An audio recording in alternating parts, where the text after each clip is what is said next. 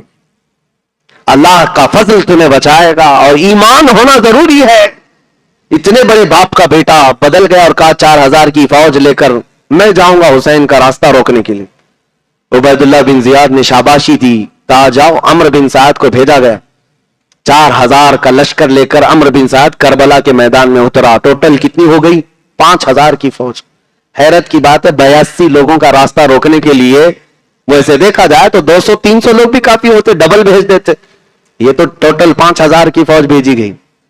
5000 لوگ آئے اور اس کے بعد عمرو بن سعد جیسی آیا امام علی مقام امام حسین سے، چونکہ پہلے سے تعلقات تھے، جانتا تھا، آتے ساتھ میٹنگ شروع کر دی.